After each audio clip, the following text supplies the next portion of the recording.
I found the notebook by accident. It was a Tuesday afternoon in late April, and the cherry blossoms outside my Richmond, Virginia home were in full bloom, painting the neighborhood in delicate shades of pink and white. The kind of afternoon that should have been peaceful, but instead became the moment my entire world shifted on its axis. Vanessa had left her purse open while she was in my bathroom, and when her phone fell out, I saw it. A small black notebook with dates and bullet points, its leather cover worn from constant handling. My hands trembled as I opened it, not knowing that I was about to discover the roadmap to my own psychological destruction. The first entry I read made my blood run cold. It described how she had deliberately made me appear confused about a doctor's appointment in front of my son Marcus, suggesting I had mixed up the time when I hadn't. She had written about how Marcus looked concerned when she mentioned it might be early signs of dementia. The next entry detailed how she told my family I'd left the stove on during dinner preparations, a complete fabrication that had my son worried about my safety living alone. As I turned the pages, my horror grew. There were entries about manufactured memory issues she'd reported to my daughter, Sandra, lies about me calling people by wrong names, false stories about missed appointments and forgotten conversations. Each entry was more calculated than the last, each lie more devastating to my reputation and relationships. Page after page of fabricated incidents, all documented with the precision of a legal brief, all planned with the cold calculation of a chess master moving pieces across a board. My own daughter-in-law was systemically destroying my reputation, my relationships, and my sanity, and she was taking meticulous notes about every step of her campaign. My name is Dolores Mitchell, and I'm 64 years old. I live in Richmond, Virginia, in the same two-story colonial house where I raised my 3 children after my husband James passed away 15 years ago from a sudden heart attack that left me widowed at 49. This house has been my sanctuary for 32 years.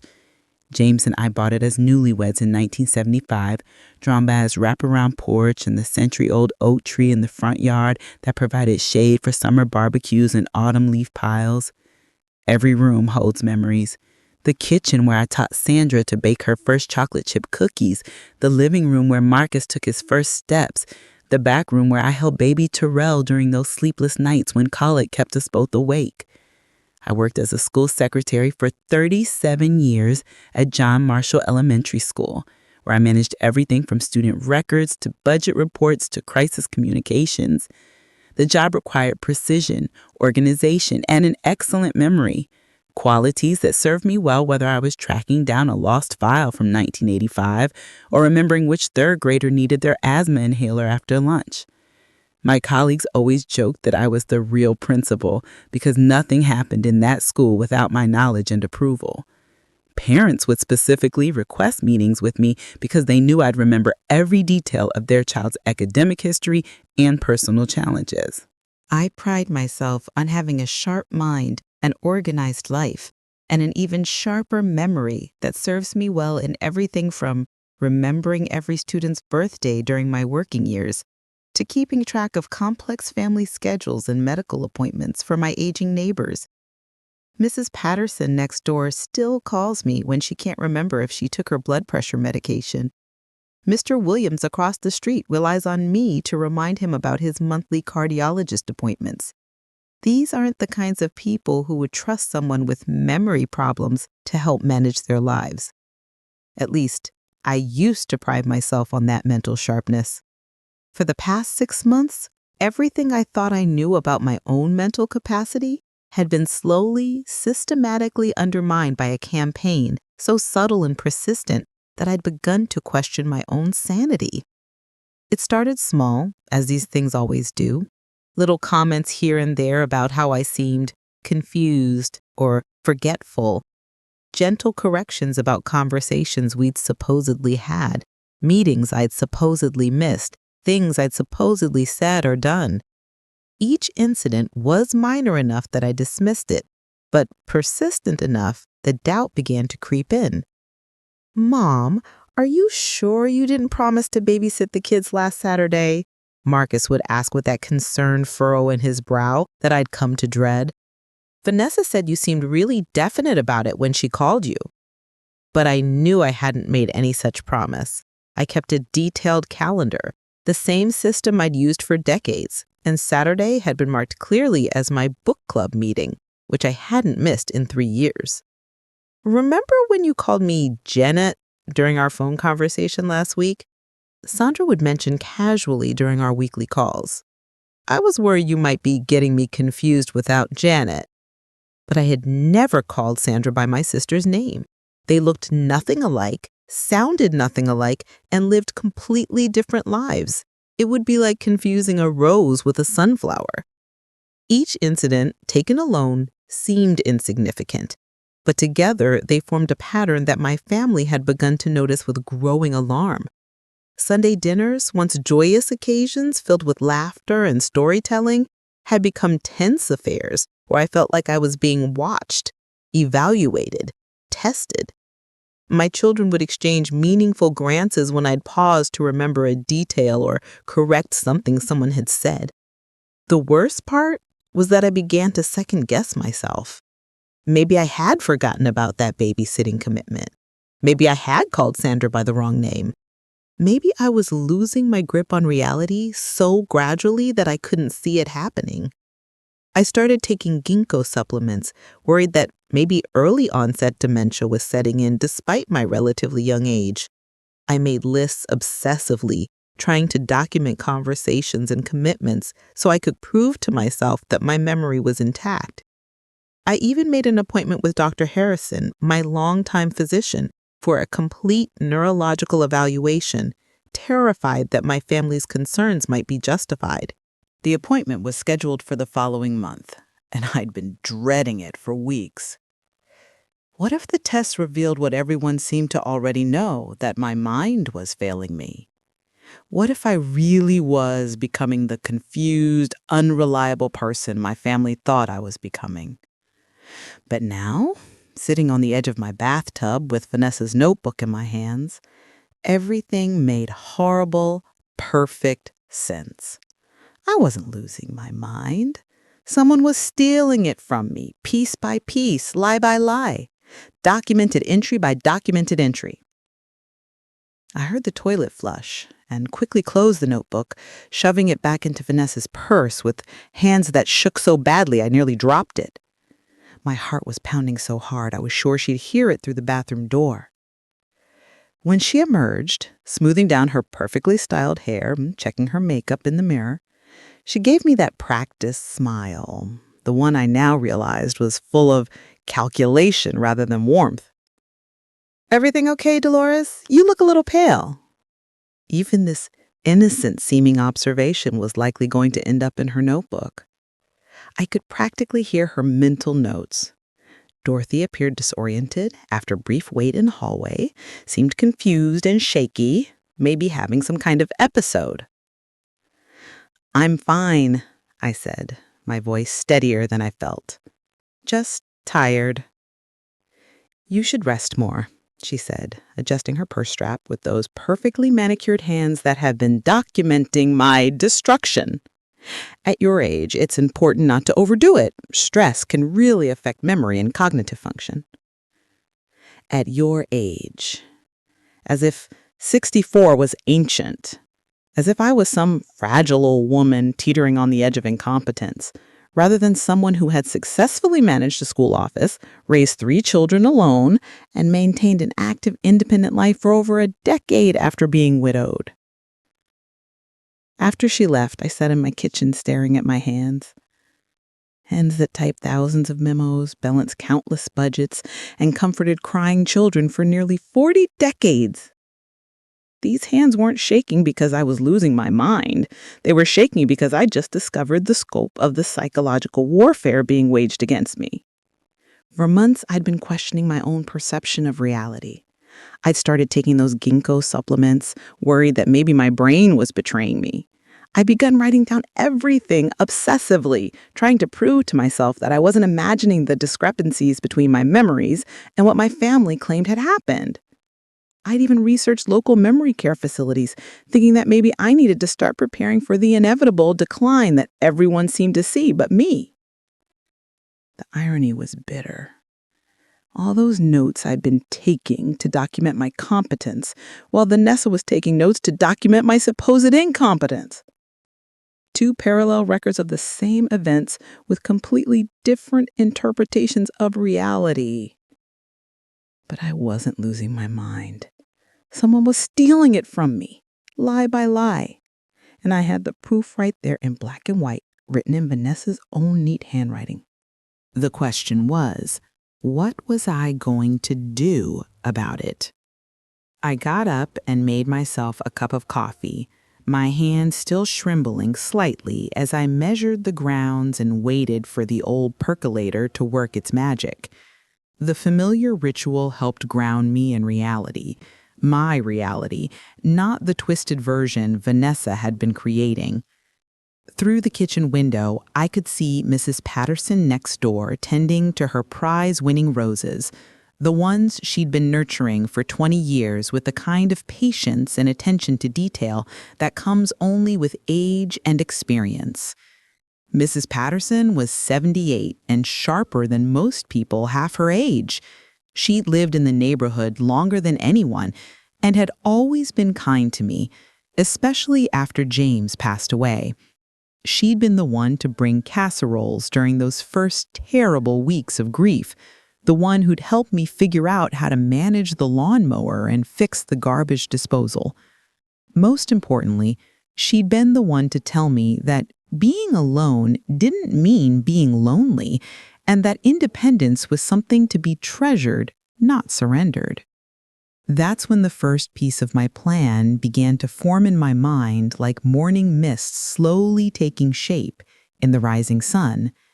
If Vanessa wanted to play games with documentation and evidence, she'd pick the wrong person to mess with. I'd spent nearly 4 decades in the school system, dealing with everything from budget discrepancies to personnel issues to parent complaints that ranged from legitimate concerns to outright fabrications. I knew how to build a case, how to gather evidence, and most importantly, how to present facts in a way that couldn't be disputed. I'd learned long ago that when someone makes accusations, you don't just deny them, you document everything, gather witnesses, and let the evidence speak for itself. It's what I'd done when a disgruntled parent accused me of losing their child's academic records. It's what I'd done when a substitute teacher claimed I'd given her incorrect instructions that resulted in a classroom incident. It's what I'd done when the school district tried to cut my position, and I'd had to prove my value with detailed records of everything I managed. In every case, the truth had prevailed because I'd been meticulous about documentation. Now, I was going to apply those same skills to protect myself from the most insidious attack I'd ever faced, one that came from within my own family. But first, I needed to understand exactly what I was up against. I needed to know the full scope of Vanessa's campaign, and I needed to understand her motivations. People don't usually go to such elaborate lengths to destroy someone unless they have something significant to gain. That evening, I called Marcus. My eldest son had always been my sensitive child, the one who worried about everyone and took on responsibility for things that weren't his fault.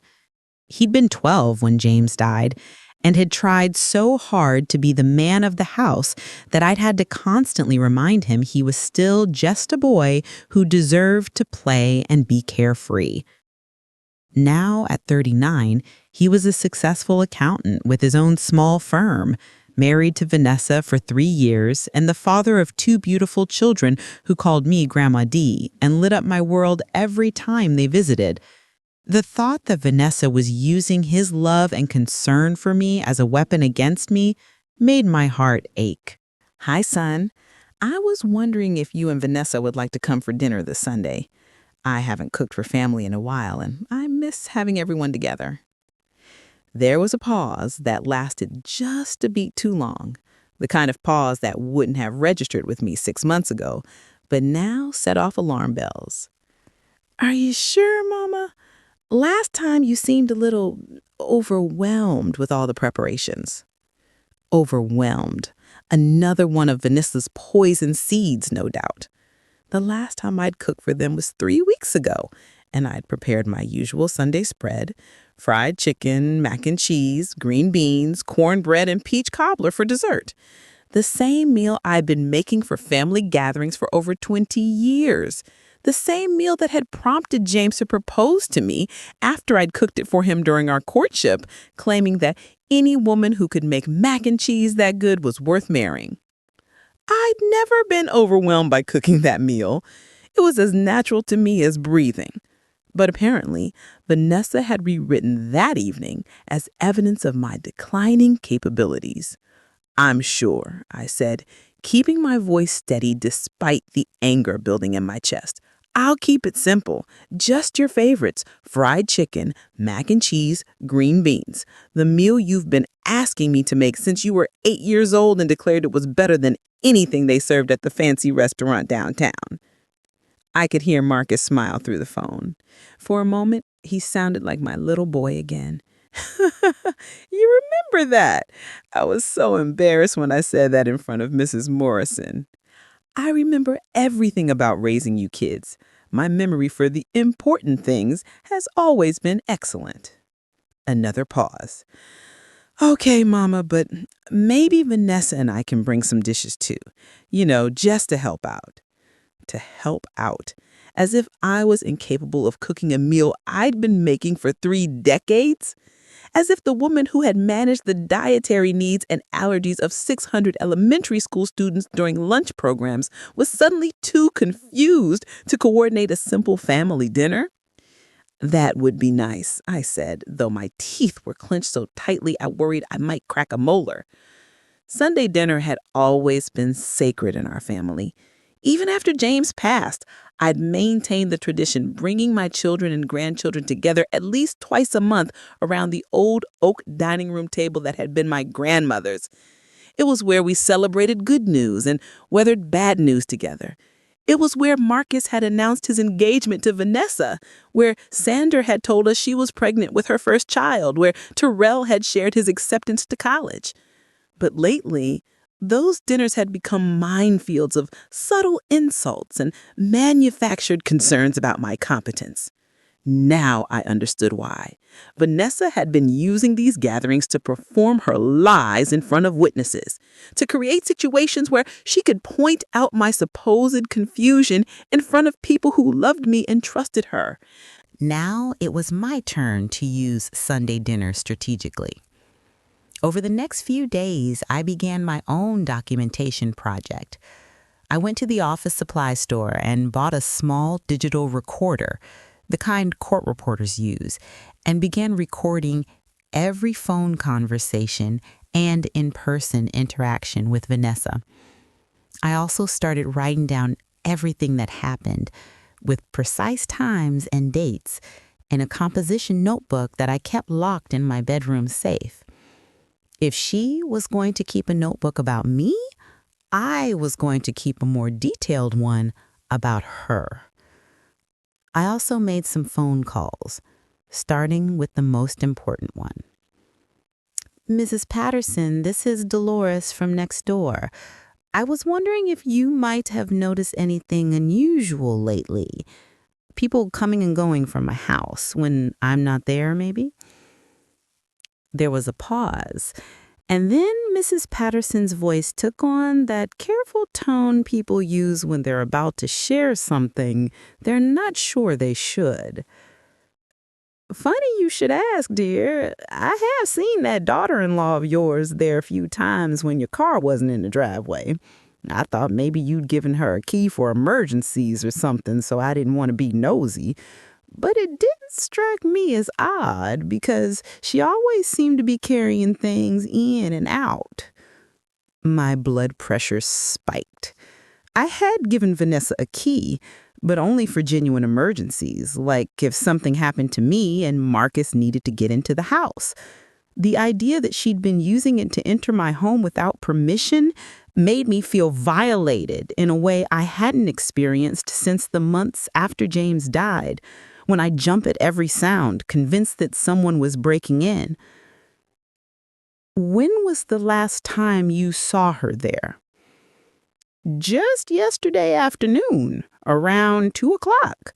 She was there for about an hour, had some kind of folder with her when she left, and she was walking real quick-like as if she was in a hurry or nervous about something.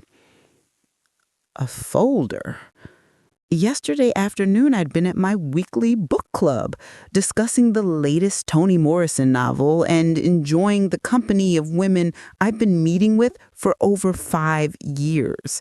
Women who would never describe me as confused or forgetful because they'd spent hours with me analyzing complex literature and sharing personal stories that required both emotional intelligence and sharp recall. What had Vanessa been doing in my house for an hour while I was gone? What was in that folder? Mrs. Patterson, would you mind doing me a favor? If you see her there again when my car isn't there, would you give me a call? And if it's not too much trouble, maybe note what time she arrives and leaves? Of course, dear. Is everything all right? You sound worried. I considered how much to tell her. Mrs. Patterson was discreet and trustworthy, but I wasn't ready to reveal the full scope of what I'd discovered. Not yet. I'm not sure yet, I said honestly, but I'm going to find out.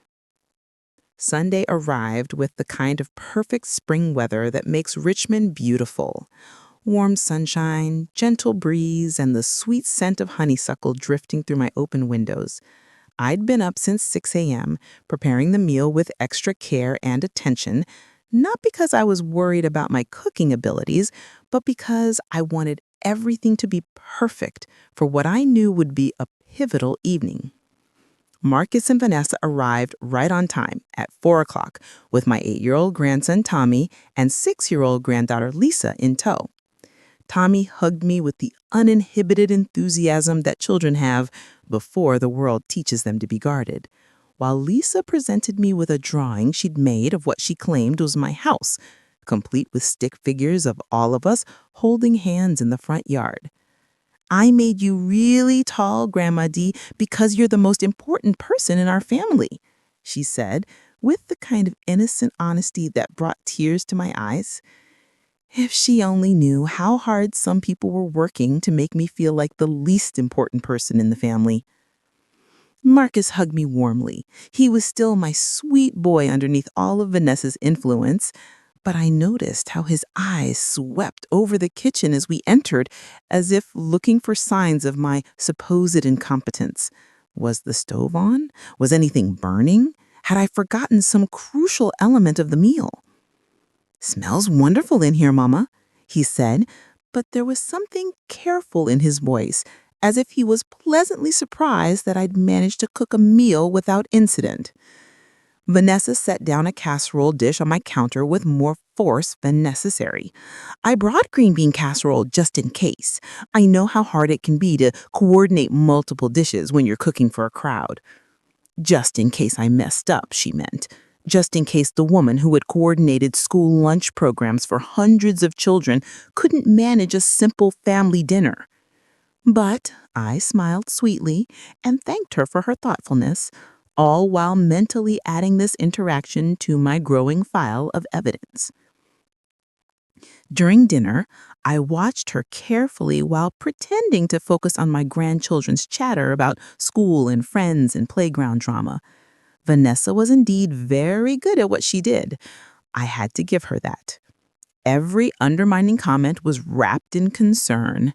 Every lie was told with such conviction and apparent affection that even I might have believed her if I hadn't seen that notebook. "Dolores, did you remember to take your medication today?" she asked sweetly, reaching across the table to pat my hand with fake concern. "I noticed you seemed a little scattered when we arrived, and I know how important it is to stay on schedule with prescriptions." I hadn't been scattered at all. I'd been perfectly composed, greeting them at the door with hugs and leading them directly to the dining room where everything was laid out beautifully. But Marcus looked at me with worry creasing his features. "I take my medication every morning," I said evenly, meeting Vanessa's eyes directly. Same time, every day, just like I have for the past 5 years since Dr. Harrison prescribed blood pressure medication. Of course you do, Vanessa said, her voice dripping with the kind of false reassurance people use with children or patients with dementia. I just worry about you being here all alone. Sometimes when we get older, routines can become challenging to maintain. Marcus nodded, his concern deepening. Maybe we should look into one of those pill organizers for you, Mama. You know, the kind with the days of the week clearly marked. It might help you keep track. I already had a pill organizer. I'd been using the exact same 7-day dispenser for 5 years, filling it every Sunday evening while watching the evening news. It sat on my kitchen counter in plain view, clearly labeled, never missed. But I could see from Marcus's face that Vanessa had convinced him I didn't have this basic organizational tool. That might be helpful, I said, playing along while inside I was taking careful mental notes of every lie, every manipulation, every subtle attempt to paint me as incompetent. The conversation continued in this pattern throughout the meal. Vanessa would make a seemingly caring comment that was actually a veiled attack on my competence. Marcus would respond with increased concern. The children would continue eating and chatting, blissfully unaware that their grandmother was being systematically undermined right in front of them. When Lisa spilled her drink, I quickly grabbed a towel to clean it up, a normal grandmotherly response that I'd done thousands of times over the years. "Oh, Dolores, be careful not to slip on that wet floor," Vanessa said with exaggerated concern. "At our age, falls can be so dangerous. Maybe Marcus should help you clean that up." At our age. Vanessa was 35 to my 64, but she was grouping us together as if we were both frail elderly women who couldn't handle basic household tasks. "I think I can manage to clean up a small spill," I said dryly, wiping up the juice with the efficiency of someone who'd cleaned up countless childhood accidents. But the damage was done. Marcus was now watching me with that hyper-vigilant attention people use when they're worried someone is about to have an accident or make a mistake. After they left, I sat at my kitchen table and wrote down every detail of the evening in my composition notebook. Every subtle dig, every manufactured concern, every lie told so smoothly it could have been mistaken for truth. The pattern was becoming clearer with each interaction, and I was building a record that would be impossible to dispute. Then I called my daughter Sandra, hoping to hear her voice and maybe start the process of rebuilding the trust that Vanessa had been systematically destroying. "Hi, baby. How was your week?" "Good, Mama. How are you feeling? Marcus said you seemed a little confused at dinner tonight, and Vanessa mentioned you appeared scattered when they arrived." I closed my eyes, feeling the familiar weight of frustration and sadness. It had already begun.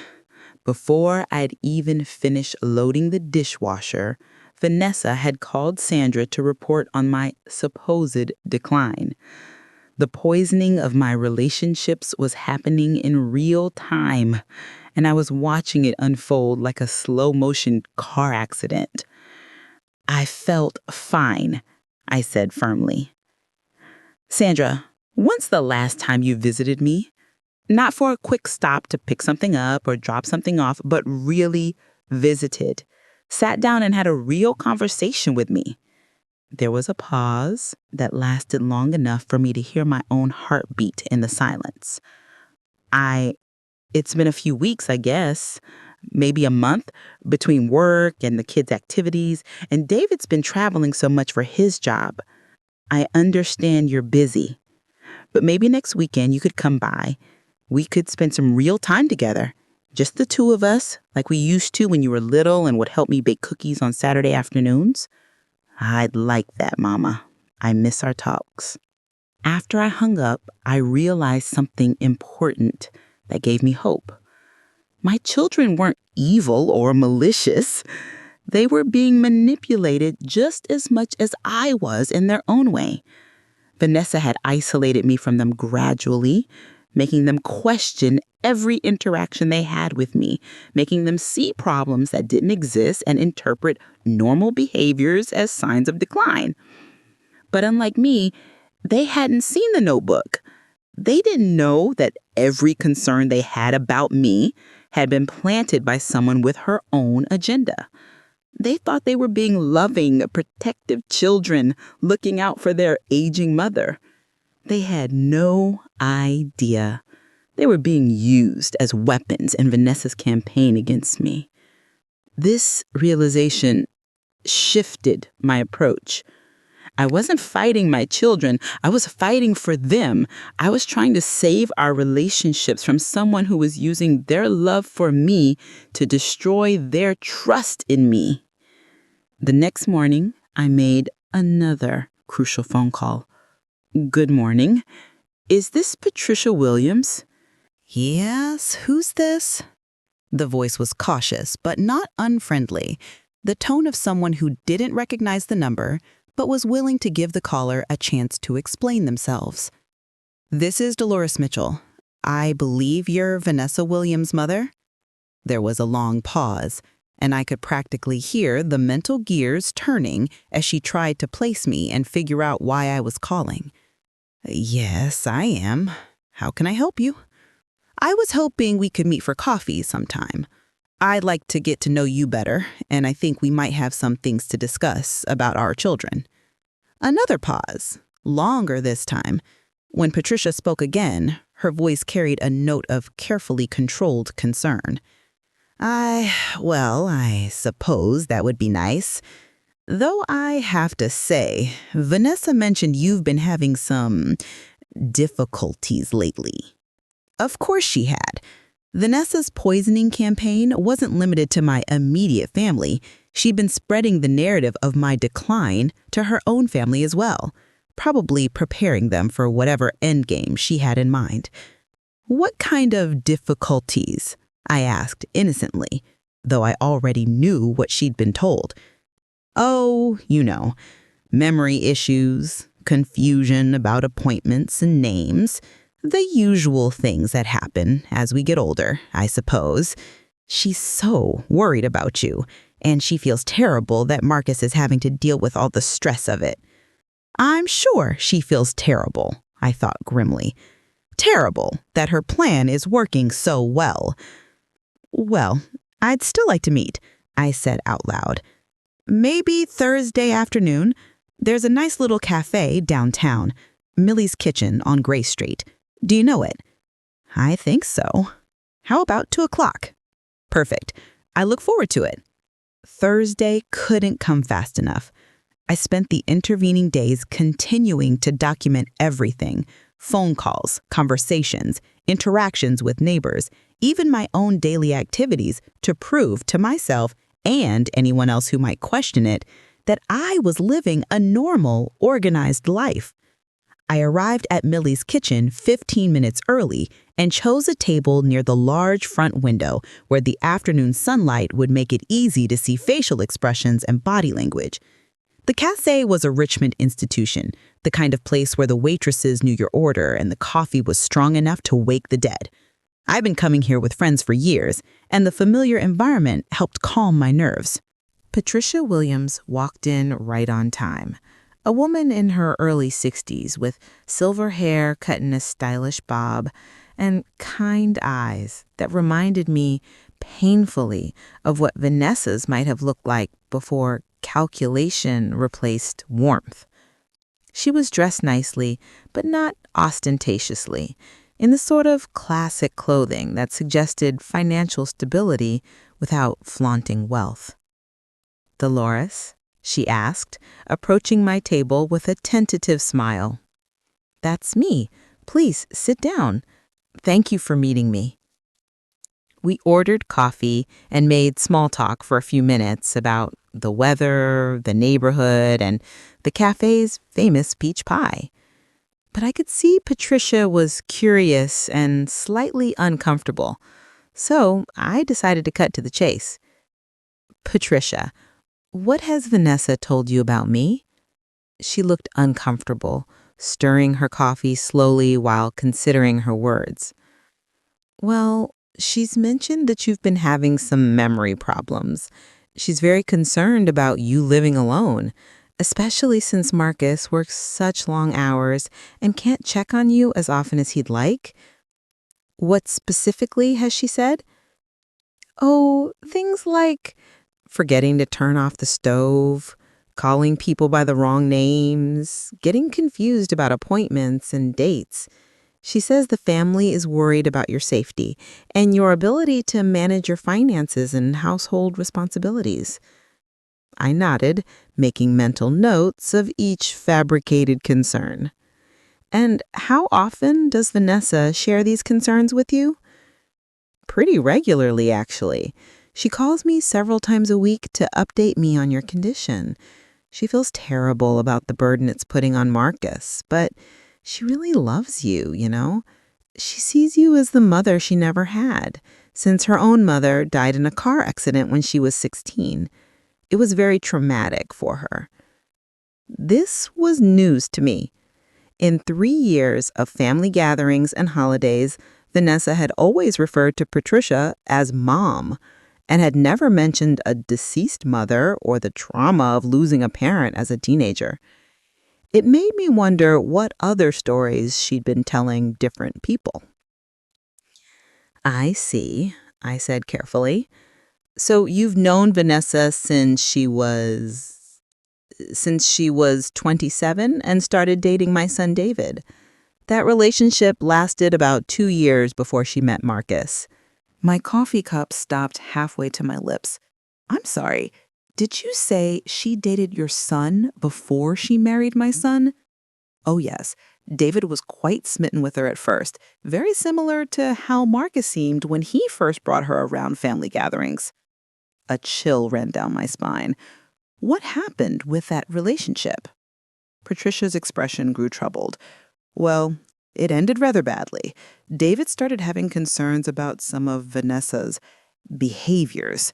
Nothing I could put my finger on at first, but he said she had a way of making people doubt themselves. He felt like she was always keeping score of things, always documenting problems and conflicts that he didn't remember happening the way she described them. The parallels to my own situation were unmistakable. Did David ever mention anything specific? He said she had a gift for making other people look incompetent or unreliable, especially older people. David's grandmother lived with us for a while during that period, and Vanessa was always pointing out things that supposedly showed Grandma Rose was becoming confused or forgetful. David started to believe it until Grandma Rose showed him a journal she'd been keeping that documented all of Vanessa's lies. My heart started racing. What happened then? Vanessa confronted David with the evidence, and she left him that same week, moved out of their apartment, never spoke to him again. About 6 months later, we heard she was engaged to someone else. Someone else. Marcus. Patricia, I need to show you something. I pulled out the photocopies I'd made of some of the notebook pages and slid them across the table. Patricia's face went pale as she read. Where did you get these? I found the notebook in her purse. There are dozens of entries like this dating back 6 months, documenting a systematic campaign to convince my family that I'm losing my mental faculties. Patricia was quiet for a long time, reading and rereading the pages. When she finally looked up, her eyes were filled with tears. Oh my God, she's doing it again! This isn't the first time? Patricia shook her head slowly. After David told me about what happened with Grandma Rose, I did some checking. Vanessa had worked as a home health aide before she met David, and she'd been fired from 2 different positions for similar behaviors. Families complained that she was undermining their elderly relatives, making them appear more confused and dependent than they actually were. The pieces were clicking into place with horrifying clarity. Did anyone ever figure out why? Money, mostly. In the home health cases, she was trying to increase her hours and responsibilities by making the clients seem like they needed more intensive care. With Grandma Rose, David thought she was trying to get the family to put Rose in a nursing home so she and David could have the house to themselves. And with me, Patricia looked at me with genuine pity. What assets do you have, Dolores? What would someone gain by convincing your family you're incompetent? I thought about my house, paid off after 30 years of mortgage payments, my savings account, built up over decades of careful budgeting and investments, my life insurance policy, my pension from the school system. Everything, I whispered. They'd gain control of everything. Patricia, I need your help. She reached across the table and squeezed my hand. What kind of help? Right now, just be aware. Document things if you notice them. And if I need a witness to Vanessa's tendencies, would you be willing to speak up? Patricia nodded without hesitation. She may have been married to my ex-stepson, and she may be married to your son now, but what she's doing to you is wrong. If I need you to testify to her character or her pattern of behavior, I will. I reached across the table and squeezed her hand. Thank you. You may have just saved my life. When I got home from my coffee with Patricia, I found Vanessa's car in my driveway. Again, Mrs. Patterson had been right. She'd been coming to my house when I wasn't there. But why? What could she possibly need to do in my home that required secrecy and deception? I parked down the street and called Mrs. Patterson from my cell phone. She's been there for about 45 minutes now, Mrs. Patterson reported in a whisper, as if Vanessa might somehow overhear her from next door. I saw her go in through the front door with what looked like a briefcase or a large folder. She's been moving around the house. I can see lights going on and off in different rooms. Moving around my house, going through my belongings, violating my privacy and my space while I was out having coffee with someone who had just confirmed my worst fears about her character and history. Mrs. Patterson, I'm going to need you to be a witness to something. Can you keep watching and note exactly what time she leaves and what she's carrying when she goes? Of course, dear. Should I call the police? Not yet. But soon, I think. I waited in my car, engine off, watching my own house like a detective conducting surveillance. The irony wasn't lost on me. Here I was, a 64-year-old woman hiding in her car to spy on the daughter-in-law who was supposedly worried about my mental competence. 20 minutes later, Vanessa emerged from my front door. She was moving quickly, almost furtively, and she was carrying a manila folder thick with papers. She looked around nervously before getting into her car, as if she was afraid of being caught, which, of course, she was. I waited until she'd driven away before approaching my house. Everything looked normal at first glance, but I had a feeling something was wrong. The living room was exactly as I'd left it. The kitchen showed no signs of disturbance. But when I got to my home office, the small bedroom I'd converted into a workspace after Terrell moved out for college, I could see that someone had been going through my things. My filing cabinet had been disturbed. The folders were in slightly different positions than I left them, and I could tell because I developed the habit of arranging them in a very specific order after years of managing school records. Someone with less experience in office organization might not have noticed the changes, but to me, they were as obvious as fingerprints on a glass. I checked my financial records, bank statements, investment reports, insurance policies, all there, but clearly someone had been looking through them carefully. Several documents had been photographed, judging by the way they'd been laid out flat on my desk rather than kept in their folders. Then I noticed something else. My prescription bottle was sitting on my kitchen counter. I always, without exception, kept it on my bedroom nightstand next to a glass of water. Always. It was part of my morning routine. Wake up, take medication, shower, dress, breakfast. The bottle had never been left in the kitchen because I didn't want to risk forgetting to take my medication if it was out of sight. Someone had moved it. Someone was checking up on my medication compliance, probably counting pills to see if I was taking them as prescribed. Someone was looking for any evidence they could find or manufacture of my supposed mental decline. I went straight to my computer and accessed the home security system I had had installed just 2 months earlier. It was a simple setup, but it included cameras at the front and back entrances and in the main hallway.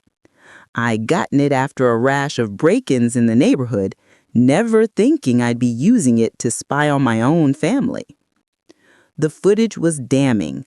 There's Vanessa, clear as day, letting herself into my house with the key I'd given her for emergencies. I watched as she went systematically through my filing cabinet, photographing documents with her phone. I watched as she checked my prescription bottle, shaking out pills to count them before placing the bottle in the wrong location. I watched as she spent nearly an hour going through my personal papers, my financial records, and my private correspondence. She'd been conducting surveillance on me, gathering intelligence for her campaign to have me declared incompetent. And she'd been documenting her findings, just like she'd documented her lies. I made copies of the security footage and added them to my growing file of evidence. Then I did something that felt both necessary and heartbreaking.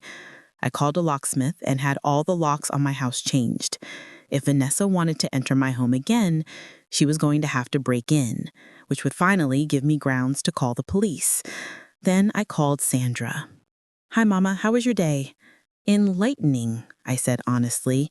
"Sandra, I need you to ask you something, and I need you to be completely honest with me." "Okay." Her voice was cautious, as if she was bracing for another one of my supposed confused rambles. "Sandra, I want you to think carefully about this. When you've noticed these things about me, the confusion, the memory problems, was Vanessa present?" "Well, yes, usually, but that doesn't mean..." "It doesn't mean anything by itself," I agreed, "but it's an interesting pattern, don't you think?" "Mama, where is this coming from? You're starting to sound paranoid." Paranoid. I was sure that was another word Vanessa had used to describe me. The paranoid old woman who was imagining conspiracies and persecution. "Sandra, I need you to come over this weekend. Just you, not David, not the kids. I want to show you something that will explain everything." "What kind of something?" "Evidence. Proof that I'm not losing my mind, and proof of what's really been happening to our family." "Mama, you're scaring me." "I know, baby. I'm scared too. But I need you to trust me one more time. Can you do that?" There was another long pause. "Okay, I'll come over Saturday afternoon." "Thank you. And Sandra, don't mention this conversation to anyone else. Not David, not Marcus, and especially not Vanessa." "Why not?" "Because I need to show you the evidence first. After you see what I've discovered, you'll understand why secrecy is necessary." After I hung up, I sat in my living room looking at the photographs on my mantelpiece. Pictures of my children at various stages of their lives, graduation photos, wedding pictures, snapshots of grandchildren. In several of the more recent photos, Vanessa was present, smiling that perfect smile that I now knew hid such calculation and cruelty. How had I missed the signs? How had someone so manipulative integrated herself so completely into my family that she'd been able to turn my own children against me? The answer, I realized, was that she was very, very good at what she did. She'd had practice. Patricia had confirmed that this wasn't Vanessa's first victim. There had been elderly clients in her home healthcare jobs. There had been David's grandmother, and now there was me. She'd refined her techniques over time, learning what worked and what didn't, perfecting the art of psychological manipulation. But she'd made one crucial mistake. She documented her campaign against me, creating a paper trail of her lies and manipulations. And now I had that documentation, along with video evidence of her unauthorized entries into my home and witness testimony about her past behavior. I was no longer the confused, frightened woman who had started to doubt her own sanity. I was Dolores Mitchell, former school secretary, expert in documentation and evidence, and I was fighting back. Friday evening, I made another strategic phone call. Marcus, it's Mama. I've been thinking about what you and Vanessa said about me needing help with things, and I think maybe you're right. I could hear the surprise and relief in his voice. Really, Mama? What do you mean? Maybe I do need someone to help me with my finances and paperwork. It's getting overwhelming trying to keep track of everything on my own. Are you thinking about power of attorney? Vanessa mentioned that might be something to consider. Of course, Vanessa had mentioned it. That had probably been her goal from the beginning, to convince Marcus that I needed a guardian, someone to manage my affairs, someone who could access my assets and make decisions on my behalf. Maybe, I said carefully. Could you and Vanessa come over tomorrow evening? We could discuss the options. Absolutely, Mama. How about 7 o'clock? Perfect. And Marcus, I appreciate how much you care about me. I know this has been difficult for you, worrying about whether I can take care of myself. I love you, Mama. We all do. We just want what's best for you. After I hung up, I made several other strategic phone calls to Sandra, asking her to arrive at 7:30 on Saturday, 30 minutes after Marcus and Vanessa, just long enough for me to let Vanessa incriminate herself on tape. To Patricia Williams, asking if she'd be willing to serve as a witness to whatever happened that evening. To Mrs. Patterson, requesting the same favor and asking if she'd be willing to document anything unusual she might observe. Then I set up my recording equipment. If Vanessa wanted to play games with documentation, I was going to give her all the documentation she could handle. Saturday arrived gray and drizzling, the kind of spring weather that makes you want to stay inside with a cup of tea and a good book. But I was energized in a way I hadn't been in for months. For the first time since this nightmare began, I felt like I was in control of the situation instead of being controlled by it. At exactly 7 o'clock, Marcus and Vanessa arrived. Marcus looked hopeful but concerned, like a son who wanted to help his aging mother but wasn't sure how. Vanessa looked like a cat who had finally cornered a particularly elusive mouse. Mama, Sandra told me you've been having some difficulties lately. I'm really glad you're ready to accept some help. What kind of difficulties? I asked innocently, even though I was recording every word. Marcus looked at Vanessa, who smoothly took over the conversation. You know, Dolores, the usual things that happen as we get older. Memory issues, confusion about appointments and dates, difficulty managing complex tasks like bill paying and financial planning. Nothing to be embarrassed about. It's perfectly normal for people your age. People my age? As if 64 was ancient. As if my brain was automatically deteriorating simply because I'd been alive for more than 6 decades. And you think power of attorney would help with these issues? Absolutely, Vanessa said, leaning forward with enthusiasm that she was trying to disguise as concerned.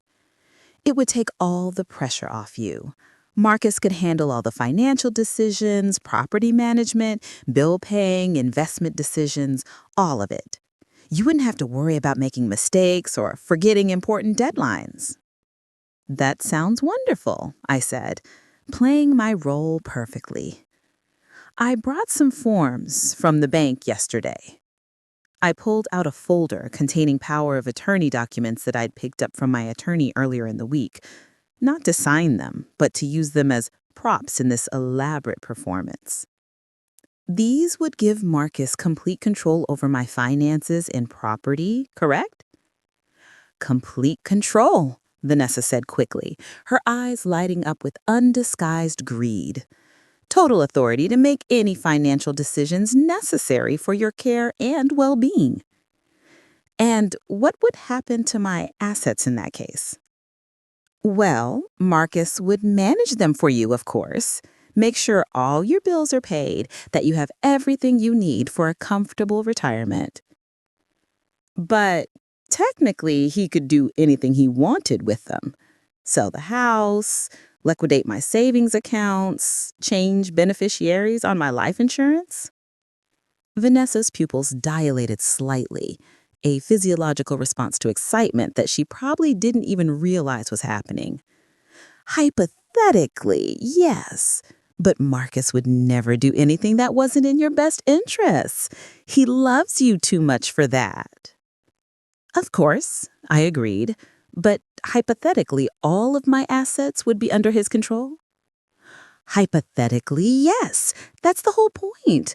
To relieve you of the burden of making complex financial decisions when your mind isn't as sharp as it used to be. That's when Sandra walked in, right on schedule. "Sorry I'm late," she said, looking around at all of us. "What's going on?" "Your mother has decided she needs help managing her affairs," Vanessa said, unable to keep the satisfaction out of her voice. "We're discussing power of attorney arrangements." Sandra looked at me with concern and confusion. "Are you sure about this, Mama? This seems like a big decision to make suddenly." "Actually," I said, standing up and walking to my bookshelf where I'd hidden the small camera, "I've changed my mind." The room went completely silent. "What do you mean?" Marcus asked. I retrieved the camera and set it on the coffee table, its red recording light visible to everyone. "I mean that I've been recording this entire conversation. And I've been recording a lot of conversations over the past several weeks." Vanessa's face went white, then flushed red, then white again. She looked like someone who had just realized she'd walked into a trap of her own making. "Mama, what are you talking about?" Marcus asked, genuine confusion in his voice. That's when Patricia Williams knocked on the door, followed immediately by Mrs. Patterson. I timed their arrivals to coincide with my revelation, wanting as many witnesses as possible to what was about to unfold. "Marcus," I said, leading the two older women into the living room, "I'd like you to meet Patricia Williams, who was once married to Vanessa's former boyfriend's father, and my neighbor, Mrs. Patterson. They're here as witnesses to the truth." "Witnesses to what?"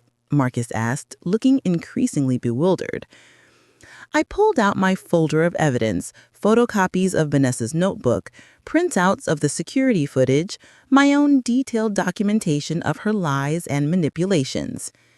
"Witnesses to the truth about what your wife has been doing to me for the past 6 months."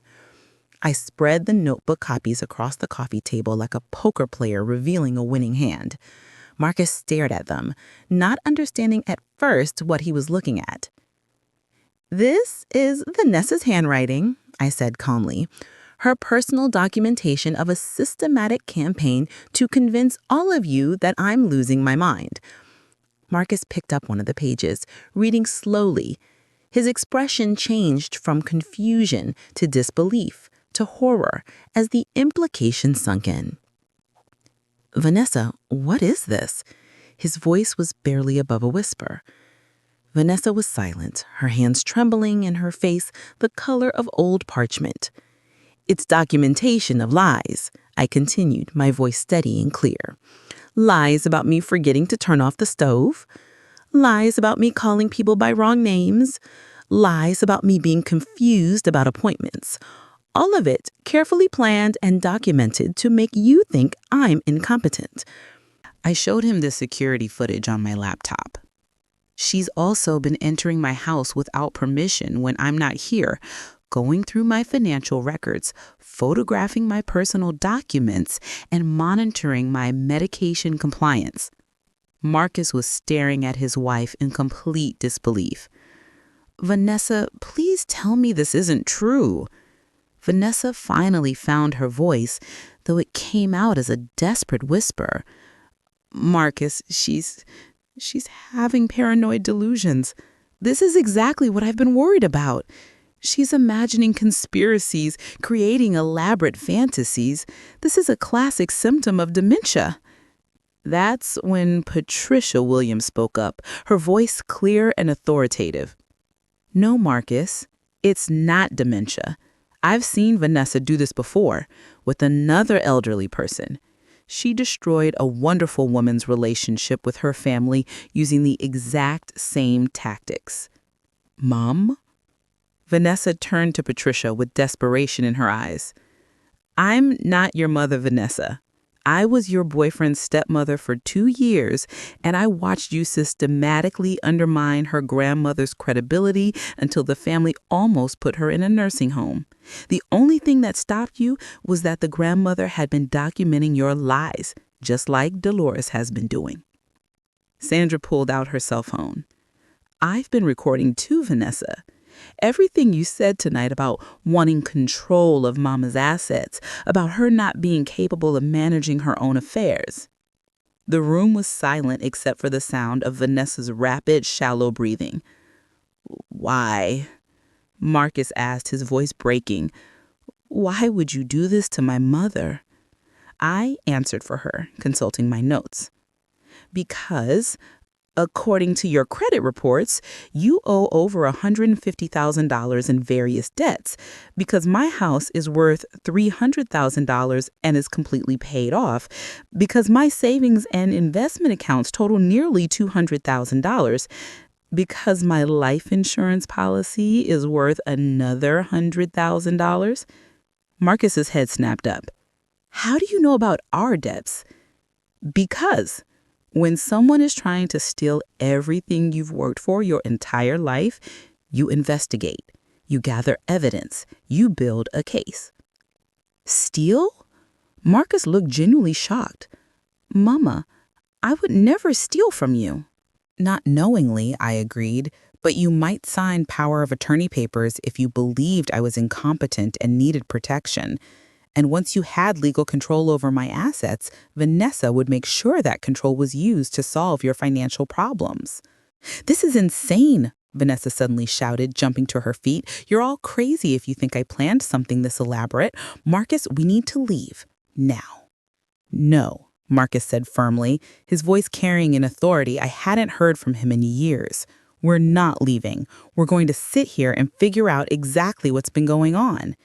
He was staring at the notebook pages again, reading his wife's own words, documenting her deception. How could you do this? How could you lie about my mother for months? How could you make me doubt her competence when she's obviously as sharp as she's ever been? I was trying to save our family, Vanessa screamed, all pretense of composure finally abandoned. We're drowning in debt, Marcus. We're going to lose the house, the cars, everything. And she's sitting here with hundreds of thousands of dollars in assets, living alone in this big house, and for what? The cruelty and entitlement in her words hit everyone in the room like a physical blow. For what? I repeated quietly. For the security that comes from working for 37 years and saving every penny I could. For the independence that comes from owning your own home and managing your own affairs. For the dignity that comes from being treated as a competent adult by the people who are supposed to love you. You don't need all this, Vanessa gestured around my living room as if my belongings were somehow offensive to her. You're going to die anyway, and then what? The money just sits there doing nothing while we lose everything we've worked for? Mrs. Patterson spoke up, her voice shaking with indignation. Young lady, I've lived in this neighborhood for 40 years.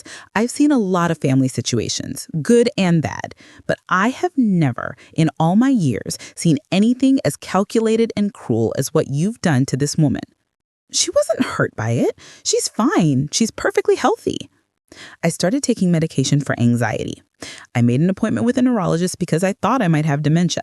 I spent months believing I was becoming a burden to my family, that I was losing my mind, that I couldn't trust my own perceptions of reality. How is that not being hurt? Marcus stood up abruptly, his face flushed with anger and shame. Pack your things, Vanessa. I want you out of my house tonight.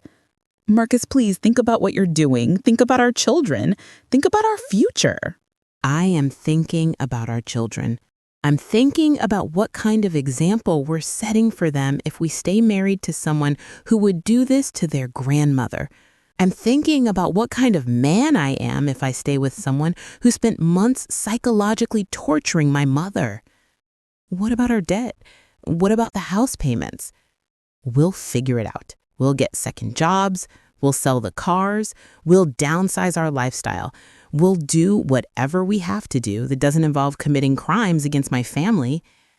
Vanessa looked around the room desperately, seeking some ally, some support, some way to salvage the situation. But every face she saw reflected disgust, anger, or disappointment. "Fine," she said finally, grabbing her purse and heading for the door. "Fine, but don't come crying to me when you realize what you've thrown away. Don't come begging when you lose everything because you were too proud to accept help.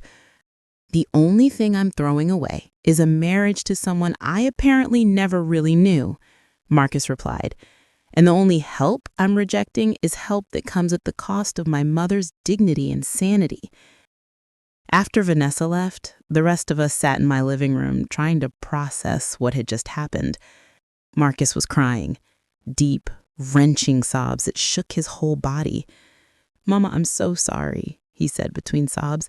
"I can't believe I fell for her lies. I can't believe I questioned your competence when you're clearly sharper and more organized than most people half your age."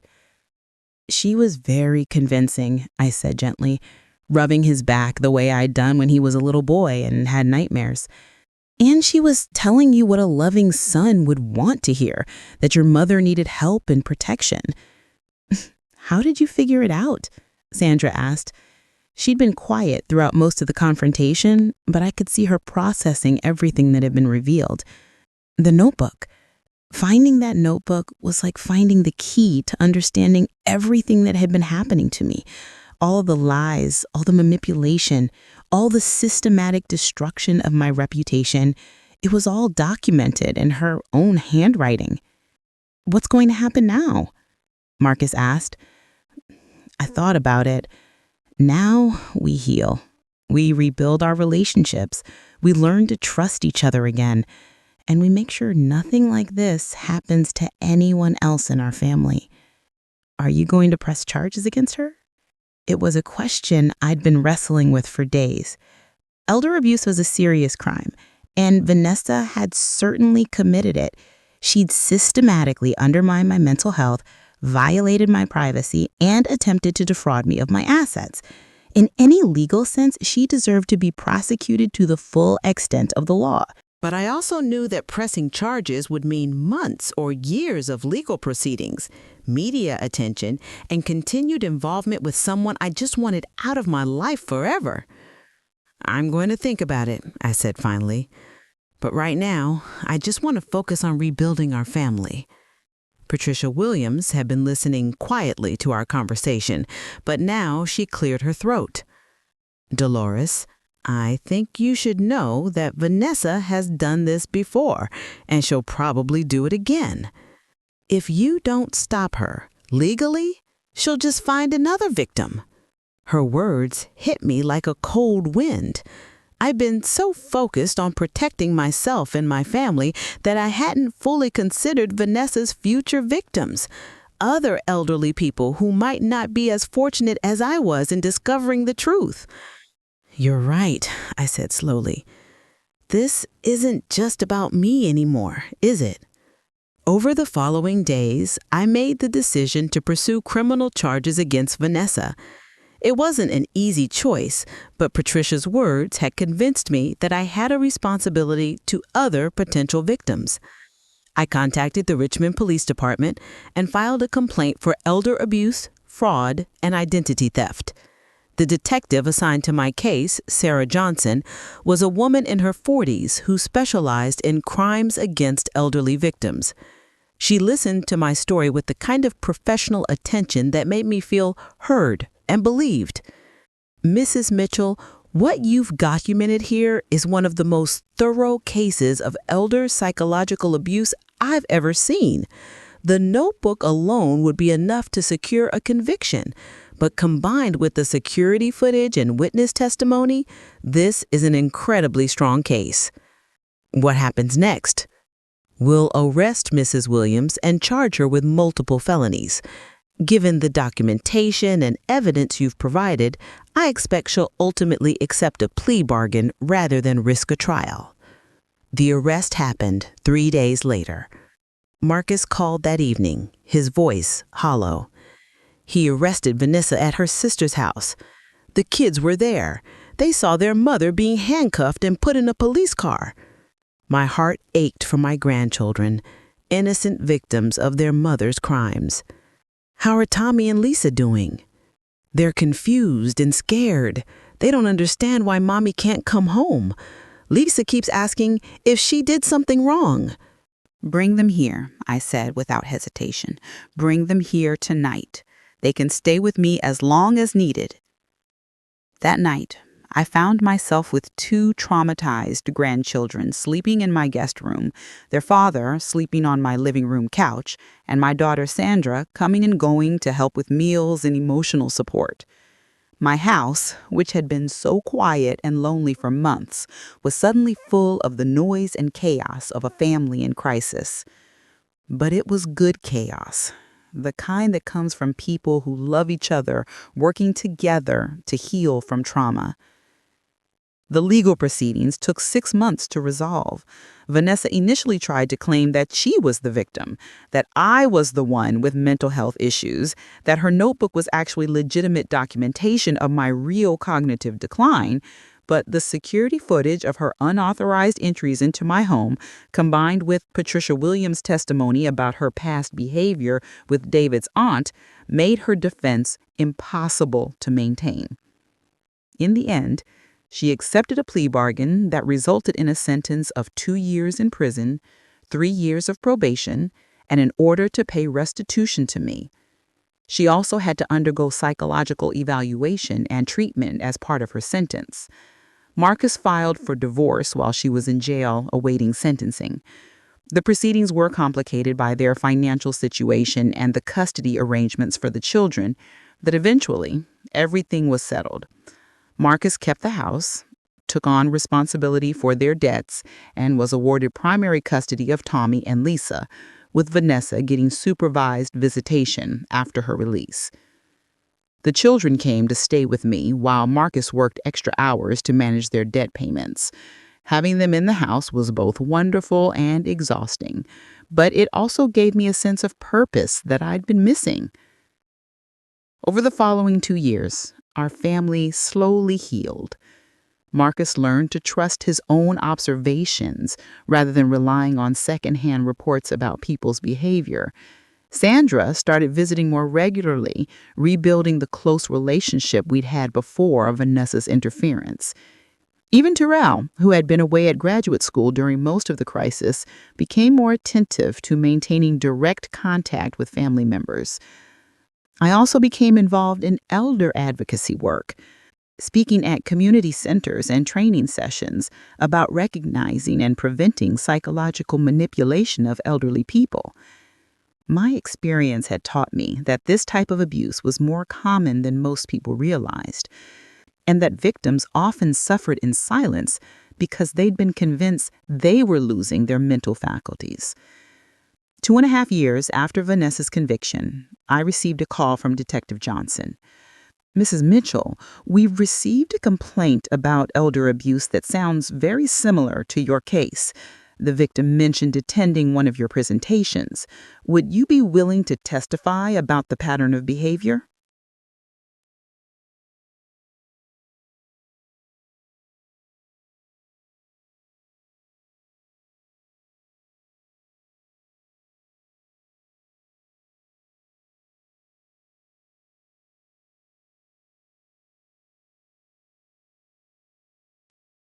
Yes, I said. I'll testify. The second case involved Robert Hayes, an 81-year-old man whose daughter-in-law had been using identical tactics to convince his family he was becoming incompetent. But Robert had recognized the warning signs early because of a presentation I'd given, and he'd started documenting everything before the situation could progress too far. Vanessa was convicted again, this time receiving a longer sentence as a repeat offender. More importantly, Robert was protected from further abuse, and his family learned to recognize the manipulative tactics that had almost destroyed their relationships. After this second trial, my advocacy work expanded. I consulted with researchers developing screening tools for healthcare providers, testified before legislative committees about strengthening elder abuse laws, and helped train social workers and law enforcement officers to recognize psychological manipulation tactics. The work was meaningful, but after several years, I decided to step back from most public speaking and focus on my family and personal interests. I was approaching 70, and I wanted to enjoy the next phase of my life rather than constantly reliving the most traumatic period of it. But even in semi-retirement from advocacy work, people continued to reach out for advice and support. I always listened and offered what guidance I could because I'd learned that elder abuse thrives in silence and can only be defeated by people willing to speak up. Now, at 72, I live independently in the same house I've owned for over 30 years. I manage my own affairs, make my own decisions, and I'm surrounded by family members who love and respect me. My grandchildren, now young adults, often tell people about their grandmother who fought back against someone trying to steal her independence and won. The notebook that was supposed to document my decline became the foundation for protecting countless other elderly people from similar abuse. The lies that were meant to destroy me ultimately led to systemic changes that help victims recognize manipulation and seek help. I learned the most important lesson of my later years. It's never too late to fight back. It's never too late to trust yourself over people who try to convince you that you're less capable than you know yourself to be. And sometimes, the people who claim to love you the most are the ones you need to protect yourself from the most. The truth really can set you free, but first you have to be brave enough to seek it and strong enough to fight for it. This knowledge motivated me to become even more active in advocacy work. I started writing articles for senior publications, sharing my story and educating readers about the warning signs of elder abuse. I began volunteering with a local legal aid organization, helping elderly clients who were dealing with financial exploitation or family manipulation. One case in particular stayed with me. An 89-year-old woman named Catherine had been convinced by her nephew that she was too confused to live alone safely. He'd move her into a small apartment and taken control of her finances, supposedly for her protection. But Catherine's bank statements showed that he was systematically draining her accounts to pay for his gambling debts. Catherine's bank statements showed that he was systematically draining her accounts to pay for his gambling debts. When Catherine came to legal aid for help, she was scared, confused, and convinced that she was just a crazy old lady who couldn't understand her own financial situation. It took weeks of patient conversation and careful documentation to help her understand that she was the victim of a crime, not the confused elderly person her nephew had convinced her she was. With legal assistance, Catherine was able to regain control of her remaining assets and hold her nephew accountable for his theft. More importantly, she was able to reclaim her sense of competence and dignity. You know what the worst part was? she told me during one of our conversations. It wasn't the money he stole. It was making me believe that I couldn't trust my own mind anymore. That's a violation that goes deeper than any financial crime. Her words perfectly captured what I'd experienced with Vanessa. The financial aspects of elder abuse are serious and deserve legal consequences. But the psychological damage, the systematic destruction of a person's confidence in their own mental abilities, is often the most devastating aspect of these crimes. By the time I reached my 75th birthday, I had become known as something of an expert on elder abuse prevention and recovery. I'd spoken at national conferences, consulted with federal agencies, and helped shape legislation designed to protect vulnerable seniors. But I was also tired. Speaking publicly about the most traumatic experience of my life over and over again had taken an emotional toll. I'd helped create systems and protocols that would protect other elderly people, and I'd seen dozens of abusers held accountable for their crimes. I felt like I'd done what I could to turn my painful experience into something positive. It was time to focus on the next chapter of my life, one that would be about joy and family and simple pleasures, rather than legal battles and advocacy work. I decided to step back from most of my public speaking and consulting work, limiting my involvement to occasional presentations and consultations when they involved particularly important cases or policy changes. Instead, I focused on my family and my community. I spent more time with my grandchildren, now young adults, who were starting their own careers and families. I traveled more, visiting places James and I had always wanted to see together, but never had the chance to explore. I also returned to some of the hobbies and interests I neglected during my advocacy years. I joined a book club, started painting watercolors, and began volunteering at the local literacy program. But even in retirement from formal advocacy work, my experience continued to have ripples. People would approach me in grocery stores, at church, at community events, wanting to share their own stories or ask for advice about situations they or their loved ones were facing. I always listened, offered what guidance I could, and connected people with appropriate resources when necessary.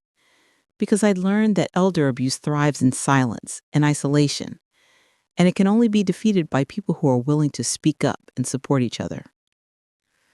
One sunny afternoon in spring, almost exactly 10 years after I'd found Vanessa's notebook, I was sitting on my front porch reading when a car pulled up in my driveway. A young woman got out, looking nervous but determined. "Mrs. Mitchell?" she asked as she approached my porch. "I'm sorry to bother you, but I heard you speak at a community center in Norfolk last year. My name is Jennifer Adams, and I think my grandmother is being manipulated by her caregiver." I set down my book and smiled at her. "Please, come sit down. Tell me what's been happening." As Jennifer told her story, a familiar tale of subtle manipulation, manufactured confusion, and gradual isolation, I felt that old sense of purpose stirring in me again. This young woman had recognized the warning signs because of something I'd shared in a presentation. She was advocating for her grandmother because I'd taught her that family members could be both perpetrators and protectors of elder abuse. "What should I do?" she asked when she'd finished describing the situation. "First," I said, "document everything. Write down every incident, every concern, every interaction with the caregiver. Second, spend time alone with your grandmother, really alone, not with the caregiver present, and listen to what she tells you about her own experiences. Third, trust your instincts. If something feels wrong, it probably is." We talked for over an hour about strategies for gathering evidence, resources for getting help, and ways to support her grandmother through what would undoubtedly be a difficult process. As Jennifer prepared to leave, she turned to me with tears in her eyes. "Thank you for sharing your story. Thank you for fighting back and showing the rest of us that we don't have to accept abuse, even when it comes from people who claim to love us." After she drove away, I sat back in my rocking chair and thought about the journey I'd taken from victim to survivor to advocate to mentor. It hadn't been the retirement I'd planned when I turned 64 and looked forward to quiet years of gardening and reading.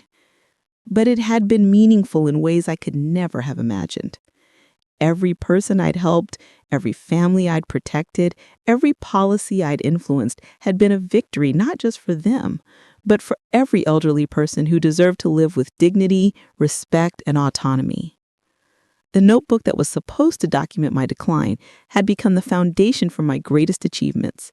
The lies that were meant to destroy me had ultimately led to the destruction of the systems that enabled those lies to flourish. I was 75 years old, living independently in the same house I'd owned for over 30 years, managing my own affairs, making my own decisions, and surrounded by family members who loved and respected me. I was exactly who I had always been, just wiser, stronger, and more determined to help others.